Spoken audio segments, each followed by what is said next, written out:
Kurumba Bigi, or hello in the local Yagara language. I would like to acknowledge the traditional owners of the land on which we meet today, the Turrbal and the Yagara tribes of Mianjin, and I'd like to pay my respects to elders past and present. I'd also like to extend those respects to those Aboriginal and Torres Strait Islander people here in the room today, as well as to those who may be joining us online. My name is Rebecca PiT, and I am the Acting Executive Director of Strategic Policy. I'm about 13 days in now, so I'm trying to get the words right. Within the Customer and Digital Group in the newly formed Department of Customer Services, Open Data and Small and Family Business. Did I do that right? Yeah, good. We were previously a part of TMR, you might recall, and if I cast your eyes up to this beautiful artwork that you see up here, TMR actually commissioned this from a beautiful artist called Galimba. It's titled Travelling, and I just thought I'd ask you to take it in while I describe it for you. Meandering pathways wind their way across the land to the sea, opening up country and connecting people. Trade lines are established, knowledge is gained, and new ways of learning and living are passed on to the next generation. We live together in understanding, sharing our cultures, our customs, and our stories. So although we have had a MOG change and we're no longer a part of TMR, I hope they don't mind us borrowing this image for today, the meaning of this artwork deeply aligns with the conversations that we're going to have today, which is the chance to create pathways for people, for small and family business, and for industry. So I'd ask you to keep this imagery in your mind's eye as we go through our presentations today. A little bit of housekeeping. So in the event of an alarm, the emergency exits are on my right and also at the rear of the auditorium. The assembly area is the grassed area in front of the library, and the bathrooms are directly across the hallway as you exit the auditorium in the case that you need them. And with that, I welcome you all to the November Partners in Technology briefing. I hope you all had the chance to get appropriately caffeinated. If not, I promise there'll be another opportunity in less than an hour's time. We're very pleased to be here in the beautiful State Library this morning and off the back of an Indigenous Business Month which ran over October. We have the chance today to hear about some of the great initiatives that are taking place across the Queensland Government, offering opportunities for First Nations Queenslanders, small and family business and industry to participate. It's a delight to see so many of you here in person at such a busy time of the year. And also I'd like to thank those of you joining us on the live stream. Today, our three speakers will take us through to around about 9:15, followed by our Q&A session. So that's the interactive part. You all get to be involved in that. As we go through the presentations, if you have anything that piques your interest, any questions that you have, feel free to jot those down, and then we can hear from you during that part of the session. We'll then head next door to the Queensland Terrace for some morning tea. That's always the part I look forward to, don't know about you. And some networking inspired by the topics that we discussed today. And yes, the technology works. I'll now introduce you to our first presenter, Richard Tanna. Richard is the Program Manager for the First Nations Digital Careers Program within the Queensland Government Customer and Digital Group in that newly formed Department of Customer Services, Open Data and Small and Family Business. Richard is a proud South Sea Islander and Aboriginal man from the Bundaberg region and has held various roles across government and the community sector, working with Aboriginal and Torres Strait Islanders to complete apprenticeships and traineeships, as well as working with vulnerable Queenslanders in the areas of community recovery, family and child services, and in the employment and training sectors. Richard draws on stories from trainees, employers, and his shared experience to keep the program aligned to stakeholder needs. As I'm sure we're all keenly aware within the room, there is a shortage of digital skills across both government and business. The digital industry is experiencing huge growth globally. With an annual growth rate of 5%, the technology workforce has grown at twice the speed of the broader workforce over the last decade. We're not just imagining that, it's real. Digital professionals are some of the most in-demand roles in Australia right now, so you all chose your careers very well. And the Australian Computer Society Digital Pulse 2023 estimates that nationally we're going to need an extra 237,000 digital workers by the year 2030. So let's hear about how this traineeship program is helping close digital skills and First Nations employment gaps in Queensland and how you might participate. Over to you, Richard.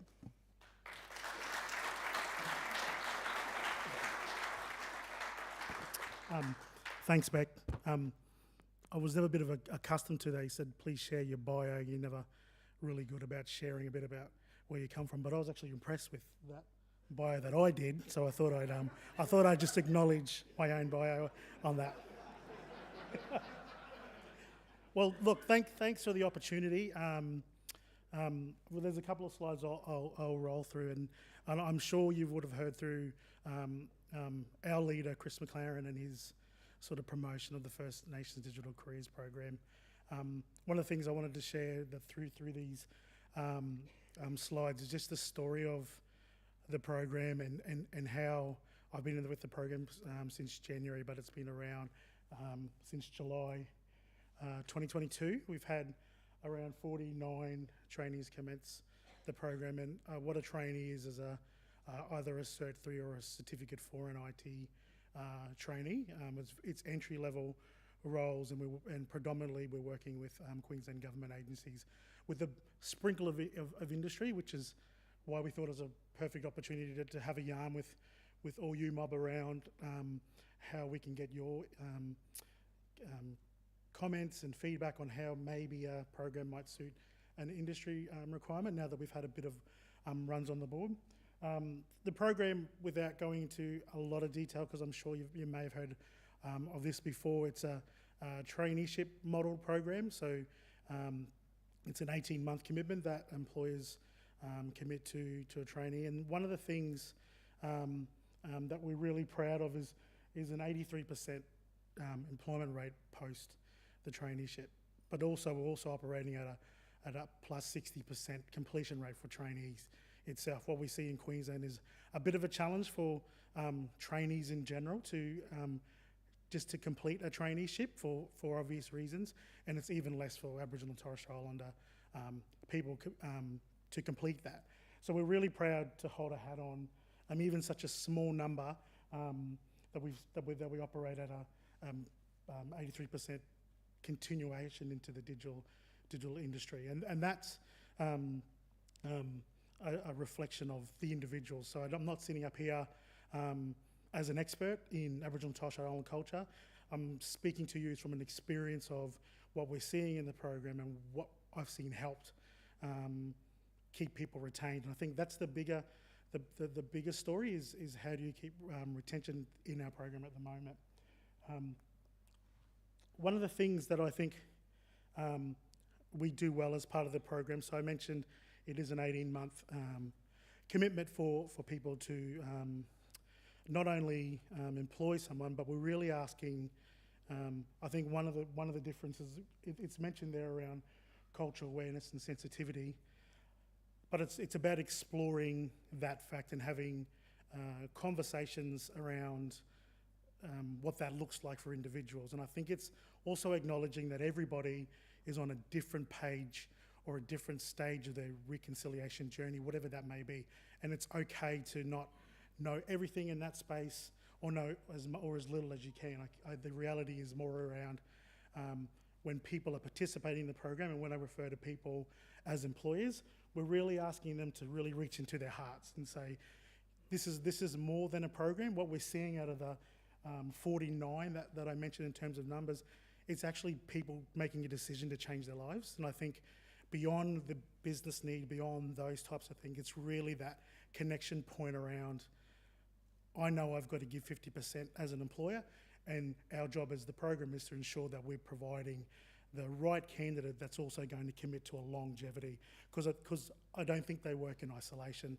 It's a partnership. So when we look at the program, it's a partnership between the person coming into the industry, but it's also a partnership with the industry that's taking the person on. So I think one of the things that we do really well is have difficult conversations around what may seem like is it a is this an Aboriginal and Torres Strait Islander problem, or is it actually a HR problem? And it's sort of funny to talk about in a way, but it's actually real life conversations where people from a management perspective are a little bit non-eager to have the conversation that might be around HR and actually confuse it with maybe culture. So it's really being open and creating safe spaces, and we do that through yarning groups, not only for our trainees, but it's also for employers, so that people that are managing people that may have different views in certain spaces, that we're opening up spaces where people can connect. And part of that is also, in the terms of the structure of the program, is that we do a lot of peer-to-peer stuff. So when cohorts commence, they're commencing together, and they may disperse out to their particular industries, but they have regular weekly connection points back to each other. I think one of the biggest differences is part of the pre-employment phase of the program. Part of the role of the program is we source positions before we have the candidates, which makes sense, but we're employing them in the pre-employment program. So your normal process is to, let's run a pre-employment program, then pick from the pre-employment program into the available job.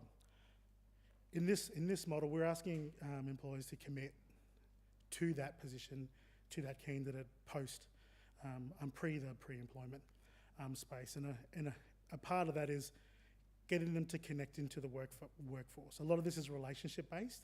A lot of this is not a specific skill set that you need to have. It's actually about how do we communicate and open up spaces to communicate.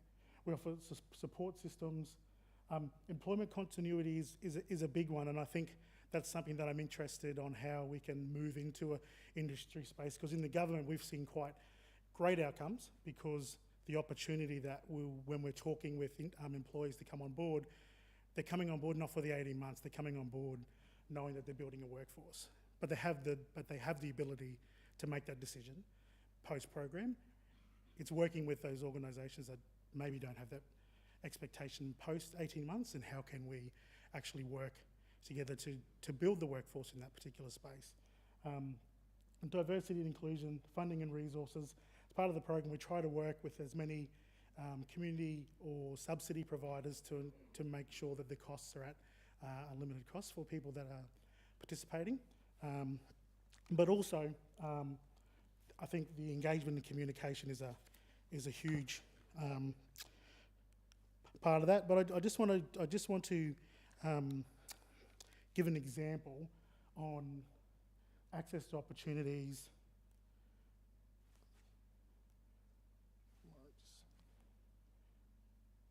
Just going back. Just access to opportunities is one of the things we tested in the most previous cohort. So we've got another cohort about to start in November, and it's the first time we've taken it out from SEQ, which has identified a couple of challenges, but it's really stretching out to areas like Longreach, Mount Isa, Hervey Bay, Rockhampton, not your remote, but just allowing people to be where they are and having a journey within digital.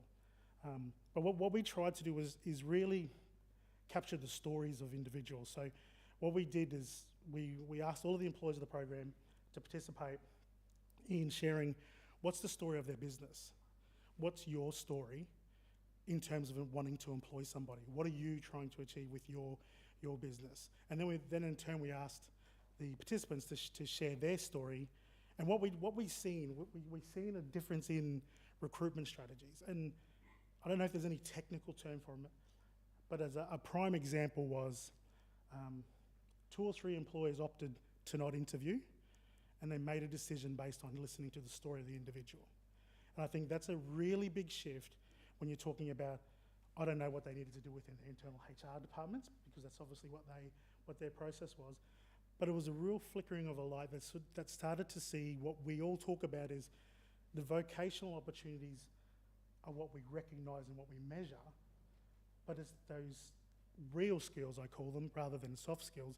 It's the real skills that people bring that you get from targeting those diverse sectors where the return to work mums. We've got return to work mums in our space, And leading into that, some of the voices from the program, you'll see what they initially thought about the particular program. So we had one young woman talk about, it was a very male-dominated industry. So most of my IT experience is from my brothers. They all have male friends. When you go into these kinds of workspaces, they are solely for technology and IT, 7-to-1 male to female. But then she came to class on Friday, and there's a total, it changes her perspective on what that looked like. In our last cohort, we were over 50 to 60% of gender balance. Another guy, a lot of the work is based in Brisbane, the big cities. Out here, the remote regions, you have to become a tradesman or something similar like that. Once you get one person interested, it will pass on to the next. So we have cousins joining the program, and we have children of the mother that's in the program. So there's, what you get is this unspoken, I like to call it, and people may know it, it's the Murray grapevine. So once we start getting a little bit of traction, everyone starts, you should look at this, you should look at that. So it's a different way of promoting your program, but it's connecting in with the community without having to do any work, if that makes sense. And then we had, I thought I was the oldest trainee. I'm not saying 63 years is old, so let me just say that. This is their words. I thought I was the oldest trainee. There was a 63-year-old auntie I saw graduating who was kicking goals. So when you reflect that into what our reports are saying, so you look at the Australian Computer Society, the Digital Pulse that just came out in 2024, some of their 12 key actions that they've set, just by hearing the voices of the trainee, the program is indirectly connecting to 4 of those. So the Earn While You Learn, a paid work placement, increasing digital inclusion into regional areas with the focus on Aboriginal and Torres Strait Islander, and it's removing unconscious bias, just relating back to the way that people are onboarding individuals and turning. Now, am I saying that it's changing a whole culture? No, but I think in a small way, connecting into the hearts of the people serves more purpose in terms of retention, but it's just being able to capture those opportunities. So, I guess what we hear from the program is what we're seeing, and just in terms of conversational pieces, is employers are building their own cultural insight. They're promoting diversity. They're seeing skill development of trainees, supporting reconciliation and mentorship opportunities. So we're knowing that some of the trainees that have started in initially, they're now supporting trainees not within their business but in other businesses. So they're playing a leadership role. And we're also seeing the connection across Aboriginal and Torres Strait Islander people in digital through the program. So just the last slide is the purpose we're here is just to, how can we help? We've been, like I mentioned earlier, we've been really focused on Queensland Government with the sprinkle of industry, and we're at a space where we're interested to have further conversations around, well, how does this suit with industry? Is it a skill set base that's more preferable? Is it a qualification that's more interesting? How do we build careers?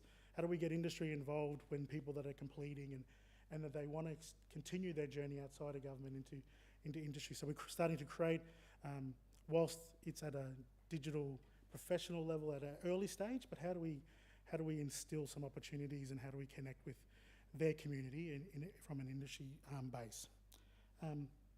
Thank you.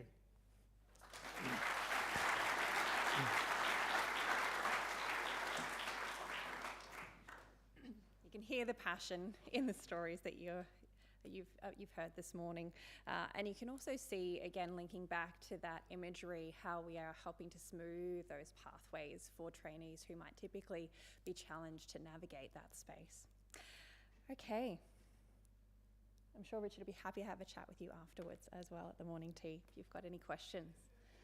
Our next presenter is Jane Frank. Jane is the Director for Regional Digital Business within the Queensland Government Customer and Digital Group in the Department of Customer Services, Open Data and Small and Family Business.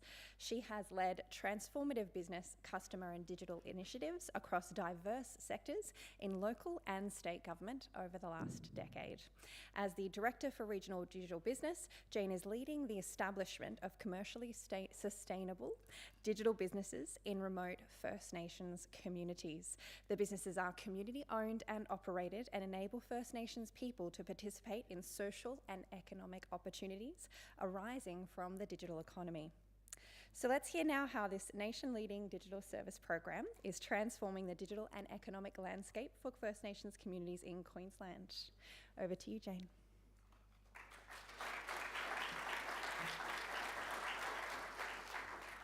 Good morning. Lots of people here this morning. I had a bit of a rocky start to my morning this morning, actually. My husband came out with a lovely bag with gifts in it, and I thought, what's this about? And he uttered the words that no spouse ever wants to be taken by surprise. Happy anniversary. I said, I've been a little bit distracted by PiT. I'm really sorry. And now I'm following Captain Charisma over here, so we'll just see how this goes. I'm really excited to be talking to you here this morning. My name is Jane Frank. We are part of the newly formed Department of Customer Services, Open Data, Small and Family Business. If you've got a cool acronym, please let me know, because so far it's CSODSVB at the moment.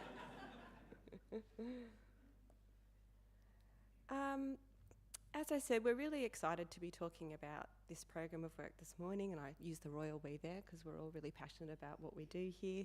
But we're really passionate about bringing the power of digital into remote communities, providing the same opportunities in remote areas that we enjoy here in metro areas, and all the benefits that brings. So the improved social outcomes, the health benefits, connection, digital literacy. We really want to harness that power and bring it to the regions. So as a result of this, we consulted and created a program where we established digital businesses which are community owned and community controlled, which is a really important part of this whole process, to deliver services to clients. So I'll tell you a little bit more about that. Okay, so what actually is it? A digital service centre is a physical business, so it's not an online concept, it's not a website, it's a physical place where people deliver services to clients for revenue. So what are some of those services? It can look like a lot of different things. We're certainly open to expanding it, but currently it's things like IT services, so that could be creating guest Wi-Fi accounts, password resets. They do contact centre services, so that could be outbound calls on behalf of clients for government. That could be answering a Telstra First Nations Connect hotline. There's a number of different services that we can be involved in, or software testing, where they're actually doing user acceptance testing. The physical building's got to have good internet, so that's one of the benefits of bringing a business like this into the community. We're improving that as well. And as I mentioned before, that community owned and controlled means that by nature they are creating a psychologically and culturally safe work environment for people to work in. In terms of who the people we are that we employ, they are local community members, and we employ on attitude and potential. So we're not going through a CV, or I'm not actually, the community's not going through a CV and seeing if they're a good fit. It's very much about, do you have an interest and an aptitude, you're in. So we've got people of all ages, different genders, people returning from work, people starting work for the very first time, sometimes for the first time within their family, change of careers, so opening up a new avenue of employment within community is really exciting. So there are opportunities for employment, but digital brings a whole new sector to the remit. In terms of training, that's a really important part of what we do. We're very lucky to have Queensland TAFE as a fantastic partner in this. So we deliver work readiness training to help people get ready for the client training that they do and to prepare them for work. And the one big difference is that we provide some support and funding to pay wages from day one. One of the big differences is what we're hearing from community is that a lot of them get lots and lots and lots of training, but then there's not necessarily a job at the end of it, and this is different. Everyone has the opportunity for a job at the end. Okay, so what have we done so far? We've got a few communities that we're working with already. So Cherbourg was the first one that kicked off in March 2022.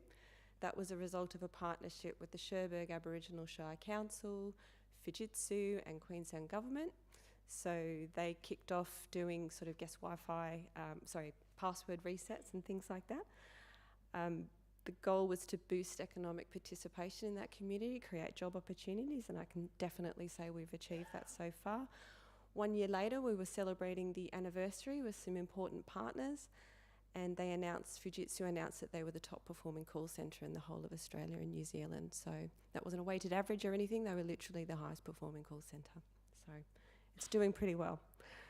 In June 2023, we kicked off Palm Island. So Palm Island is a partnership between Palm Island Community Company, Palm Island Aboriginal Shire Council, Telstra, Queensland Government, TAFE Queensland. As you can appreciate, you're hearing there are a lot of collaborations in these projects, so that can make it really exciting and powerful, and also quite a challenge to manage at times. But they are going from strength to strength as well. You should hear them on the phones. They are absolutely amazing. They make calls that I don't think I could make, that's for sure. In that same month, Cherbourg also expanded its client base. So we increased the client base to include Smart Services Queensland, DB Results Consulting, so they're doing software testing and things like that for them. And it was DAF ITP, it's now the Department of Primary Industries. So they're doing IT services for them. And a year later, we had the anniversary just recently to celebrate in Palm Island. And we also celebrated the 2-year anniversary for Cherbourg. So quite a lot happening, and we're about to kick off in Yarrabah as well. So we're celebrating next week. There's been quite a number of awards for these teams. So the Premier's Awards for Excellence. Cherbourg was actually recognised recently for the Extraordinary Service Award in the Australian Service Excellence Awards. They flew them down to Melbourne. They've just, the Palm Island project won the Queensland Training Awards and has been nominated for the Australian Training Awards as well. We'll find out in December how we went. That was a lot, wasn't it? How am I going for time? In terms of some of the benefits, we see lots of benefits for communities. So as I touched on earlier, that economic diversification is a really powerful one. So there were opportunities in community. This is about expanding that to include digital opportunities as well. The culturally safe workplace is a really important component. So people within the community are owning and running those digital service centres. So in Cherbourg, the Cherbourg Aboriginal Shire Council are running that. In Palm Island, it's the Palm Island Community Company running that, so they know how to manage their own people. The uplift in digital skills has been really interesting as well. So obviously for the jobs that you're going to be doing, that's a bit of an obvious one. But what we're discovering is the rollout of that, or the other effects. So people helping family members, other friends with their digital skills, and I believe they've become the unofficial expert in their families on mobiles and computers. I'm not sure they always love that aspect of the uplift in digital skills. And the other thing is, of course, the on-country opportunities. So not having to leave your family, your home where you grew up, to go and pursue an opportunity for a high-value career. You can actually do that from home. It's about choices. So if you want to go and do that, absolutely, fantastic. But this is an option to stay at home and do it there. And the last piece of the puzzle is that community owned and controlled for community. So that means all that revenue, all that knowledge, all that skills uplift is all happening in the community at home, which is fantastic. So in terms of client partners, you have access to a whole pipeline of untapped and new talent, basically. So these are opportunities that we've not seen before. And you can have meaningful alignment to a reconciliation action plan. So it's not sort of a tick in the box or a tokenistic gesture. These are really powerful outcomes that you get to see. And there's a two-way benefit from that. So having onshore services available is a powerful one. I know a lot of people are moving from offshore back to onshore. And the cultural diversification and uplift is also a really powerful one. So there's lots of learning that goes on around this. And that's not just about First Nations versus non-First Nations. It's actually about the enormous business working with a brand new fledgling business which is learning and getting started. It's I think making personal connections through your professional relationships, which feels very different from a truth-telling point of view, all of a sudden that becomes really real for you. So the people you deal with every day, that's their parents, that's their grandparents. It's really real for them. We do a lot of community-specific learning in this space because every community is absolutely different. You can't make an assumption that that's what it looks like in Palm, that's what it's going to look like in Yarrabah, that's what it's going to look like in Cherbourg. They are all absolutely different and unique. How am I going for time? So in terms of opportunities or what's next for us, it's incredibly important for us, well, certainly for me personally. I want to be sure I've got my own ethics to look after, but we want to be sure we're creating something sustainable here. So all the things that come with that, obviously we've started this business, we provide support, facilitation, we've got fantastic and committed clients, really extraordinary people who all want this to succeed. But we need to make sure that when these projects sort of come to a close, that we've left people in a really fantastic position for the business to thrive and continue beyond our involvement, and all the things that go with that. So have they got their is all the financial planning in place, all that revenue stream, the planning for commercial contract renewals, HR, training, IT replenish, all that kind of thing. We've got to make sure that we're leaving everyone with the skills and the competence, capability and capacity to take care of all of that. And the second component's probably expansion and growth. So we are building this model out to other communities. We had Cherbourg come and speak at the local government conference recently, and that's generated a lot of interest in other communities. So that's happening on the ground already in terms of other communities wanting to get involved, as well as other clients. But we're also thinking about what does that mean overall? What does the central coordination look like? Are we having communities of practice? How are we building our pipeline of growth? How are we deepening that skill set that we're building there? We don't want to only focus on entry-level careers. We want to make sure that we're building career pathways. So it's not just a tick and flick, we've got you into a job. It's like, are we supporting you into a really high-value career pathway? And lastly, I suppose one of the reasons I'd love to hear more from you is how you might like to get involved, either as a client partner or in any other way. Just like every community is different, I know every single organisation and community is different, so I'm not going to be overly prescriptive about what that involvement looks like for you today, but we'd definitely love to have a conversation with you to hear your ideas about how we can grow this and really make a powerful change in terms of what we're doing. You'll see real outcomes. It really will change your life to be involved in these programs. I've never worked with it's been quite unique in terms of the people that you work with on these projects. They are absolutely universally committed and passionate about making this work with the communities, not to the communities, which is a very big difference. It's about empowerment. Okay. I've pressed my button. Okay. So the little QR code with the dinosaur in the middle, that just takes us to our Queensland Government Digital Service Centre's website. So you're welcome to connect through there. There's an email address on there. Please feel free to come and chat to me as well. And my general manager here is here too, Darren Bond. Hi, Darren. Anyone here would be happy to talk to you about it, but we'd love to have a chat. Thank you so much.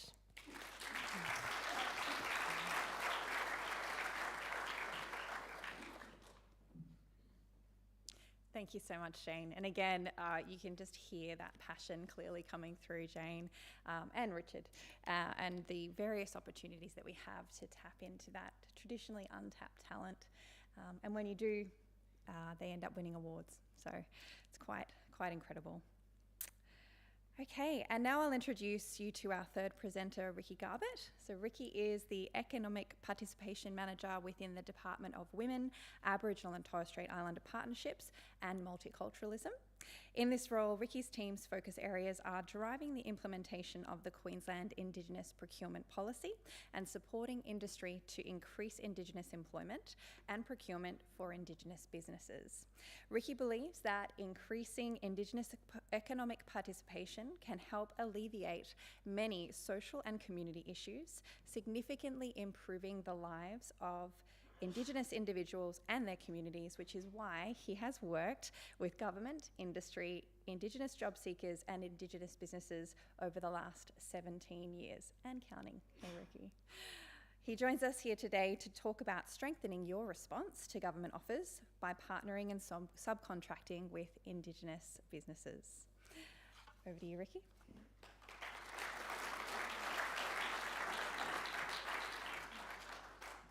All right, thank you. I've got lots of... need to look at how I'm going to improve on my presentation from these ones, so all good. All right, so I'm going to talk about Indigenous procurement. First of all, is we do have a number of Indigenous ICT businesses in the room here, and also some other Indigenous businesses. If you want to put your hands up so people can actually see you. All right, so as you said, there's a fair few around the room, so during morning tea time, do spend some time having a chat to these guys and seeing how you can bring them into your supply chain. Either that might be directly through an opportunity as a subcontractor on one of your projects, or it might just be through buying goods and services, generally speaking, from them as well. Okay. All right, so first of all, why we procure from Indigenous businesses. All right, so first over here, we've got Baden, which is in the room over here. So we've got Jack, who's one of the owners of the business. Now, why we want to procure from Indigenous businesses? They give back to the community. They do things for Indigenous businesses. They do things for the general community, whether it's Indigenous and non-Indigenous. All right, so for example, Baden Solution are on about 3 of the Queensland Government ICT businesses. They've won numerous awards for what they actually do. They've won Reconciliation Awards. They've won Supply Nation Awards. They give some of their profits back to the community. They've got a very strong idea and design of a program and supporting Indigenous trainees. They do hire a lot of Indigenous trainees and support them through that process, same as a lot of the other ICT businesses. They've got scholarships that they do with Indigenous people going through university. They hire Indigenous workers. They also procure from other Indigenous businesses.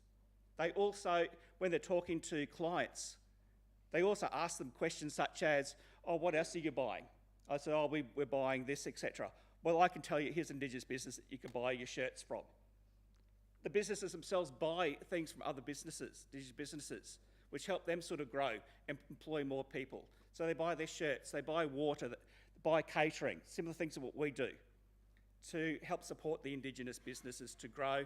And one of the things with Closing the Gap is we want to reduce the unemployment levels. Indigenous businesses are more likely to take on Indigenous workers, 100 times more likely to. There also is a cultural space which is safe for a lot of Indigenous people, that they feel comfortable on there.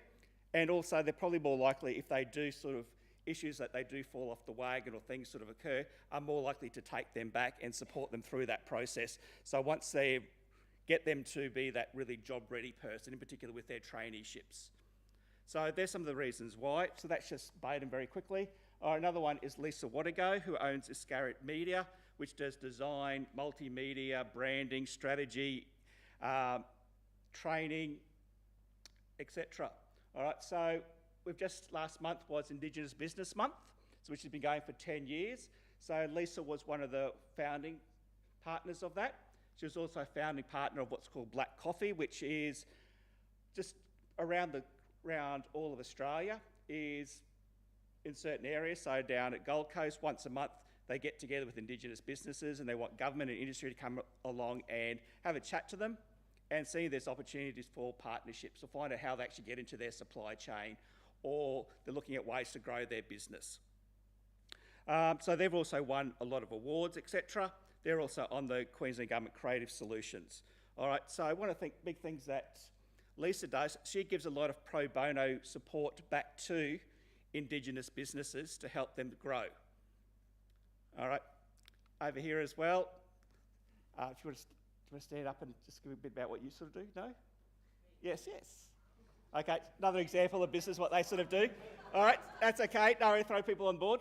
All right, so example of Indigenous business as well, gives a lot back to the community, gives a lot back to Indigenous businesses to help them to grow, both paid work and also unpaid work as well. And when we had the recent floods up in Cairns, all right, stepped right in and got involved in supporting our Indigenous businesses and non-Indigenous business as well. So they do give a lot back to the community. And we now have a software system as well. Yep, excellent. No worries at all. Sorry to throw you in there. Okay, all right, so in Queensland, we've got some different policy drivers, procurement policy drivers that we do have to help us drive procurement from Indigenous businesses. So get our Queensland Government agencies and their procurement managers to do that. All right, we've got a Buy Queensland approach. All right, so it's looking at value for money. Now, value for money is not just about price. It also can be other things. It can be, how do we support local businesses? How do we support small businesses? How do we support social enterprises? How do we support Indigenous businesses? And what I always say is if you use an Indigenous business, generally speaking, they are a small to medium enterprise. They are local. They give back to the community. There's lots of positives. So they actually can meet a lot of that value for money by using Indigenous businesses. All right, jobs, economy, legacy and confidence is also our Buy Queensland approach. That legacy piece is a big piece. At the moment, we're doing a lot with getting ready for the Olympics, and legacy is a big part, and Indigenous procurement's a big part in supporting Indigenous business to grow. Responsible public procurement, and also one of the things that I look after is the Queensland Indigenous Procurement Policy, which is trying to drive Queensland Government agencies to buy directly from Indigenous businesses. All right, so just to give you an idea of what we're doing as Queensland Government is concerned. All right, so you can see that we have had a big sort of increase, about a $90 million increase from previous years to this year. Last financial year, a bigger spend, percentage of government spend, and that's basically everything, even things we can't actually influence. And we're also seeing we're buying from a lot more Indigenous businesses. Also last year, it was 90 new Indigenous businesses Queensland Government procured from for the very first time as well. So we're getting a lot of newer businesses. And I think you need to consider that too, is there are more and more Indigenous businesses coming in line, coming on board, and it is a very much a growing sector and it's growing fairly fast. But also we just received our last data yesterday. So that's so for this first quarter, we did $150 million. So we're on track to probably get $580 to $600 million. So we are increasing that a lot. So that's through our direct procurement. What we're also doing is we're going around different government agencies to get indirect procurement put into the contracts, because there are certain contracts which we know that Indigenous business can't actually do themselves. All right, so they can't go through and build a $50 million school. However, there are lots of trade businesses, for example, which they could actually utilise. We can also put Indigenous employment targets into those contracts as well. So that's probably one of the big sort of works that we sort of do. So one of the policies we've got is Indigenous projects under the training policy. So we can actually select certain projects around the state to have targets in there. So it has a 10% employment target and a 3% procurement target. We had 23 projects complete last year, and out of that we had 150 Indigenous workers, 27 workers did accredited training, and 50 Indigenous businesses, 8.4 million. So it was actually, we had a target of 3%, we did 4.3% from those projects. And we're also doing those sort of stuff on some major projects. We're also doing things such as in cleaning contracts, etc. So it is coming more and more into it. So you need to probably be aware that it's not just government asking you guys to do this. I work a lot with the big construction companies and resource companies, etc. as well. They're doing the same thing as well. They're putting, as part of their reconciliation plans or corporate responsibility, that they're actually putting it back onto you guys as well to consider how you're going to be buying from Indigenous people, businesses, and also employment. So it's probably something that will be coming more and more to the forefront with you guys that you need to sort of consider. All right, so also if you just go back to the QIPP, generally speaking, a lot of that procurement the Queensland Government is doing, it's not because of the QIPP. It's because the Indigenous businesses are very good businesses and they're putting in very good tenders. However, we do use the QIPP in certain occasions where we really want to get an outcome, or if there are maybe some certain barriers that is sort of happening. All right, so basically what we're trying to do, whether it's working with government or I work directly with a lot of industry, whether it's manufacturing, resource companies, construction companies, etc., to develop up their procurement strategy, how they're actually going to do that. All right, so I can give some general overview of actually how to do a procurement. I'm quite happy to sit down with anyone in the room who would like to go through that sort of process. Looking at trying to, if you've got procurement panels, like Queensland Government has procurement panels, looking at ways that we can try to increase the number of businesses on those panels. All right, so a recent example was Department of Education was putting out a furniture panel. So I went around the state and there was 26 Indigenous furniture companies. So what we did was we organised a meeting with them to explain this is coming up and get themselves prepared, get their capability statements prepared. They needed to have ISOs for their furniture to make sure that they had that prepared.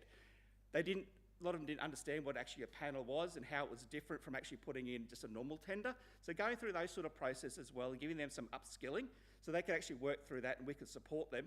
So when the tender came out, they just had to concentrate on actually doing the tender, not running around doing all the other bits and pieces. So out of those 26, 25 were put in their application and hopefully with the next couple of weeks we'll find out how many there are. So, but I do know there are some on there. They're just sort of finalising that at the moment. So there's sort of some things that we sort of do. So if you do panels, or if you want to, Queensland Government's got ICT panels, which we do have a lot of very Indigenous, we have Indigenous businesses on some of those panels. So if you're looking at partnering, go onto those panels, see who the Indigenous businesses are, and reach out to them. Set aside. So sometimes we'll look at doing set aside contracts, where we just go to one Indigenous business.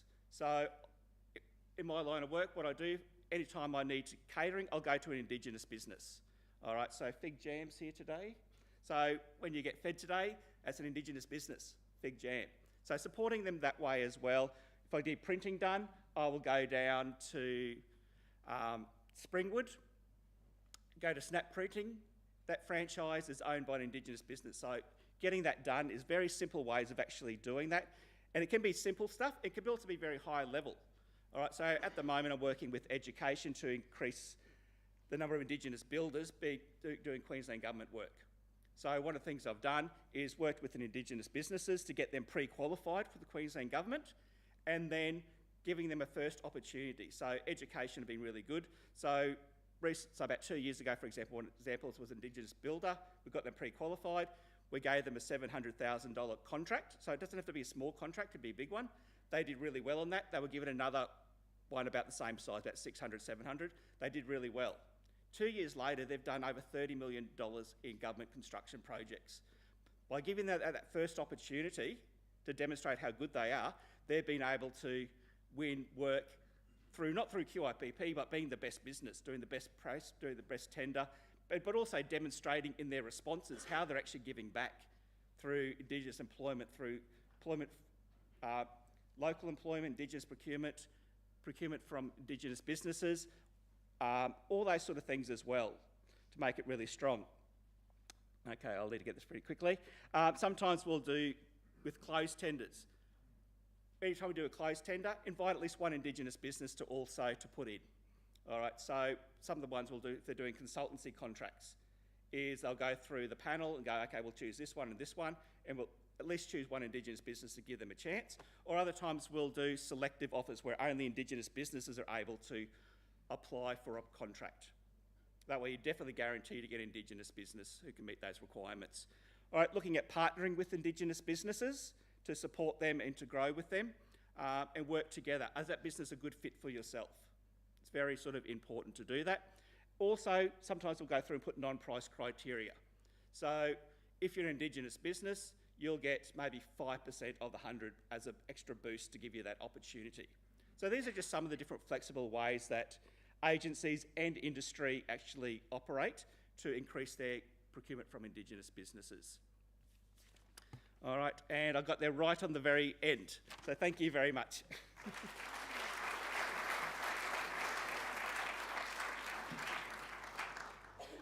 Thank you so much, Ricky, and I'll invite all of our speakers to come and join me on stage now. here is the opportunity for interaction. So if you've been jotting down your questions as the presentations have been occurring, and you have something that you would like to ask our panel today, feel free to put your hand up and our roving mics will come to you. And for those who are online, you can feel free to type into the chat window and we'll see your questions come through down here.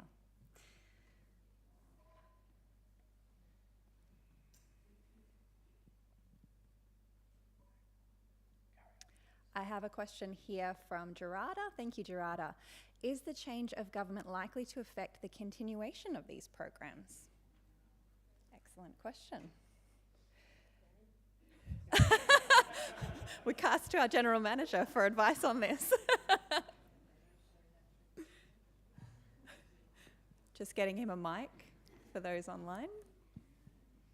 Yeah, no, I think the new LNP government is as committed to these initiatives.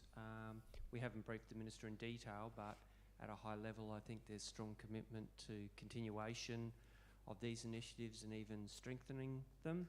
A short discussion with our Minister, Steve Minikin, he has highlighted he wants to create greater awareness of what we're achieving through these sort of activities.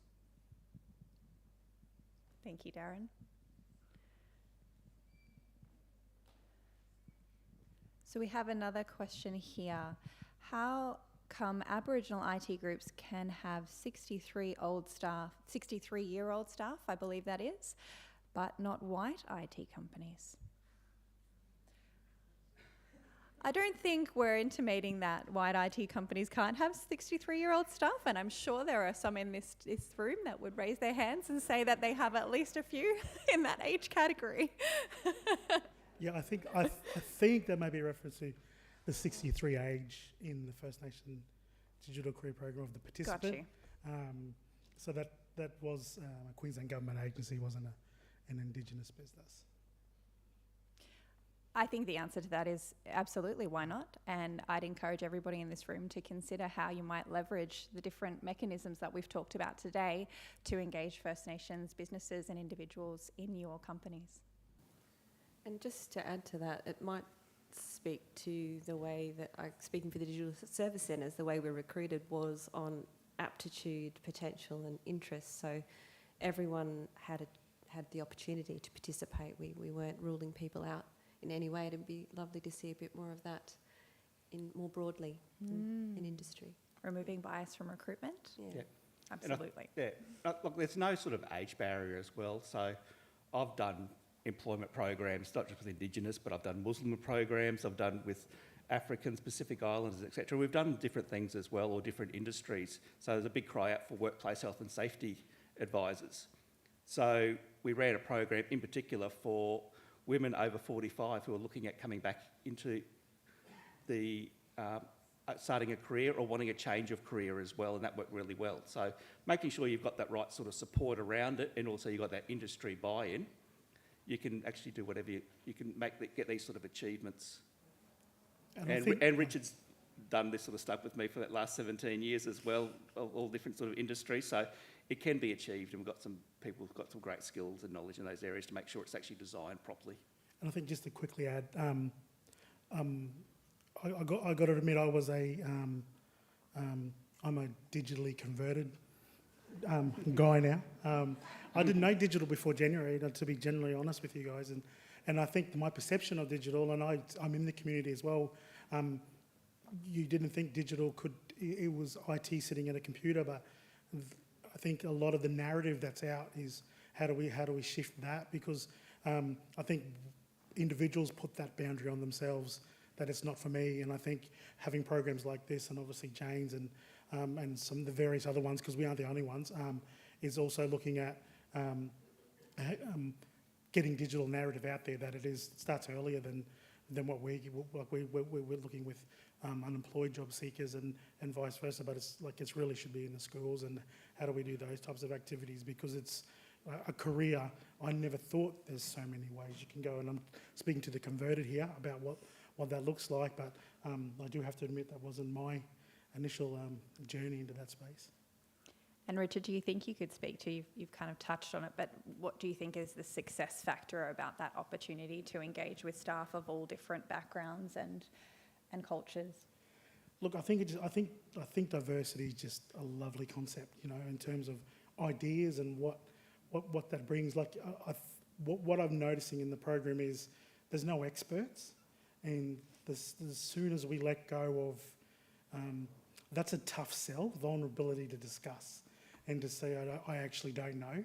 And I think it's actually challenging, learning a new skill challenges that, but also industry embracing that they're helping on a journey as well.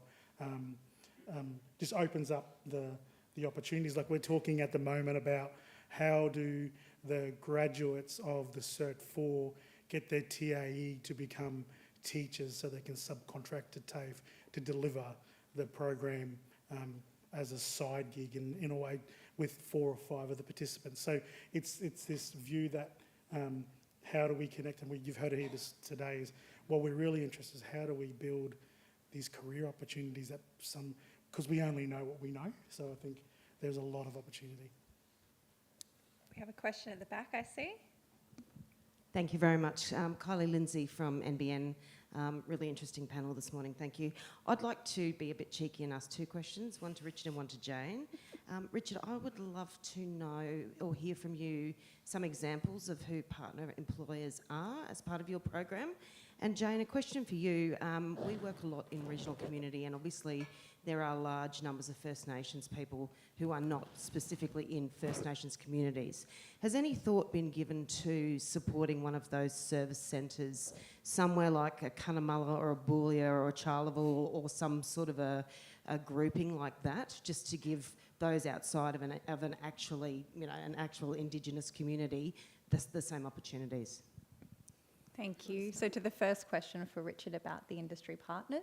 Yeah, we've actually got, I forgot to mention Microsoft are a really key partner, and Keith's here somewhere, and Kim, in terms of the program. So Microsoft are an employer as well. Not only are they a key program supporter, they've actually come in on board with us as well. We've had a lot of the government agencies, QPS, Queensland Police.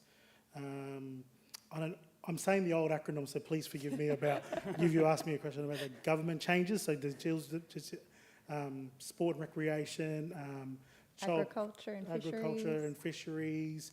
Telstra are on board in the last, Griffith University. But like I said, it's minimal in terms of that. Our first cohort was January this year that touched on industry. So it was the first taste tester of that, but various government agencies as well, and just a sprinkling of non-government. Hope that answers that for you. And hopefully into the future, some others in this room right here and right now. And to answer your second question, absolutely it's not restricted only to the Strait First Nations communities. There is certainly a focus there first. We did look at the ABS statistics and the most socioeconomically disadvantaged communities, and a lot of these communities feature not only in the top 10, not a top 10 you want to appear in, really, not only for Queensland but in Australia. So that's why that focus was there initially. But we are putting together resources that don't restrict anyone else from starting a business like this. So we're putting together resources like a playbook to support communities, a playbook to support corporates and clients who'd like to get involved. We're certainly not gatekeeping that opportunity. And in fact, I think there's another community who are doing exactly that already. So there's no restriction to the program, just probably an initial focus, I would say. Another question? Oh, down the front. Thank you. Bettina Teeman, Complete Business Solutions. I'm going to put Ricky back on the spot now. Yeah. So under the stats for the targets for Indigenous business, Yeah. Is there an intention by Queensland Government to increase that 3% spend? And is there any intention in the future to differentiate remote and regional spend versus metro-urban? At the moment, we're just halfway through a review, so I need to wait for the new executive and ministers to come on board to have discussion with that. And also, There is a big push for small to medium enterprises and family businesses with that procurement space. We need to see what the impact of that is, even though most Indigenous fall into that. So we need to also, how we actually slice up some of that data as well with that regional remote stuff, which we sort of do have at the moment, but we also need to get permissions from various agencies to share that, some of that data, etc. But generally speaking, off the record, I think it's about 94% of Queensland Government spend with the Indigenous business actually going to Queensland-based Indigenous businesses as well. And then if you're looking at that regional remote sort of stuff, it is fairly spread evenly around the state. Certain areas, for some reason, seem to be much higher, but that's, I think some of the community-controlled organisations in certain areas really do boost some of the smaller areas, such as like your Hervey Bay area. So you need to have a look at analysing it a bit more than just that will only give part of the story, but it's breaking that sort of stuff down, which can be hard because you don't always know whether that business is a for-profit or not-for-profit on their structure. Some things you can work out directly, but other times you can't. So it's also putting that narrative around and say, as best as we can tell, this is what we think it is. But then you always have people come back, oh, that's wrong, etc. So that's that balancing sort of act I think we need to look at as well to make sure the data is as accurate as we can, and also those caveats are. But also with the initial version of the Queensland Indigenous Procurement Policy, there was no engagement with Indigenous businesses, and it was probably very much a rushed late start to actually get that through, etc. So there wasn't that, I suppose, that the buy-in that we've got now, we actually could be able to do a lot more than what we did when it was started 7 years ago. Thanks, Ricky. And we're right on the buzzer. So I will just take the opportunity again just to thank Richard. Oh, sorry, we do have one more. Sorry, go for it. Apologies. Okay. Good morning, everybody. Adam Jacobs here from the EdTech Group and Deadly Coders. A lot of the fantastic information you presented there has been historical performance.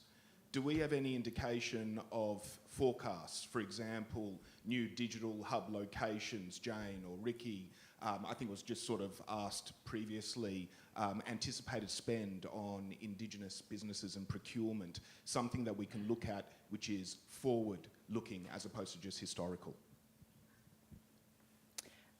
Should we talk firstly to the spend? Yeah. So at the moment, we've done an internal review of the Queensland Indigenous Procurement Policy. We've done some workshops and also a survey with Indigenous businesses and not-for-profit organisations to find out what they would like to see in the next version of the QIPP, what their targets would be, what would they actually like. So that was given to us in October. So the last couple of weeks we've been going through, looking at that. Some of the information is probably not as...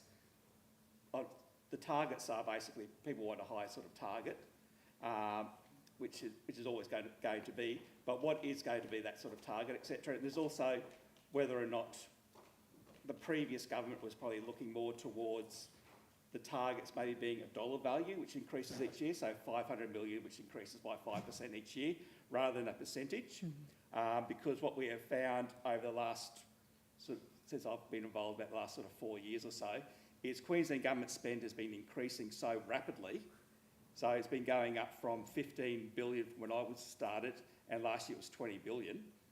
And what it is mainly a lot of the larger infrastructure projects with the new hospitals and big roads, etc., where we don't have Indigenous businesses capable of winning that work directly.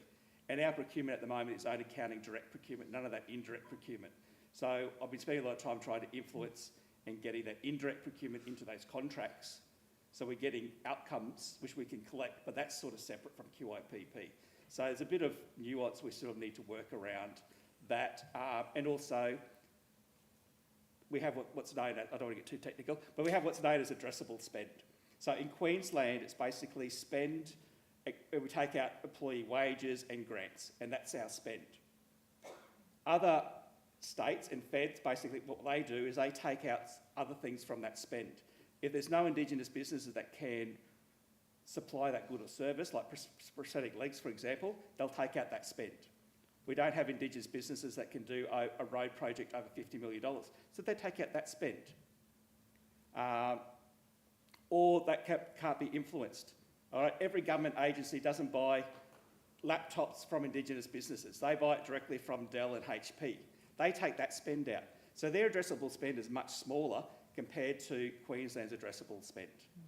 So there's all these sort of technical parts, and every state and federal government has different things. So it's working out what that will help determine what the target is going to be. So we are going to increase, and as you can see, it is increasing each year. The percentage isn't, but the value and numbers are. So it's a bit of a balancing sort of act at the moment. I don't know if that answers your question fully, but there are some little aspects to it to actually make it, which does make it a bit hard to just give a general answer to. Thanks, Ricky. And Jane, to the question on future locations for service centres? Yeah, so first of all, we're still very much actively involved in the establishment of these businesses. We are absolutely neck deep still in it, so working with them very closely.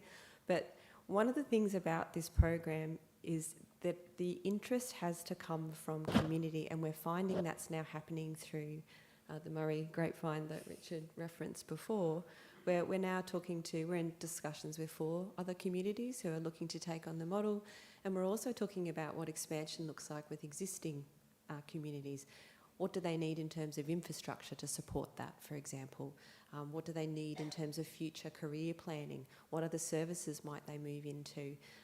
What are their staffing and recruitment plans over the next 6, 12 months, 2 years? How are we going to keep that going? And they are all doing that. It's only just started a couple of years ago, so we're on to number 3. But absolutely, there are plans to expand. Yeah. Thanks, Jane. Did that answer your question? Is that not really? Very general responses to the question around forecast, but that's okay. It seems like there's some limitations around being specific with sort of exactly where you're looking to do. Well, I don't want to steal their thunder. Great. Thank you. And again, thank you. Am I getting the nod to say the communities? Okay, all right. So we are speaking with Doomadgee. We are speaking, we've got Yarrabah coming up. We are speaking with the Torres Shire, so Thursday Island area, Bamaga area, and Arakoom. We've got a conversation soon as well. I'm getting the nod, that was okay. I'm very cautious. Yeah. Chris would have just gone, oh, we're talking to this guy. Great. All right, so thank you again to Richard, Jane and Ricky for all your presentations and insights today. You've heard 3 very unique stories from 3 very unique individuals, and I'd encourage all of you to think about what part you as individuals and your business might play in those stories. You'll receive a survey about today's content. We very much welcome your feedback. Please let us know how we can provide additional value in these sessions.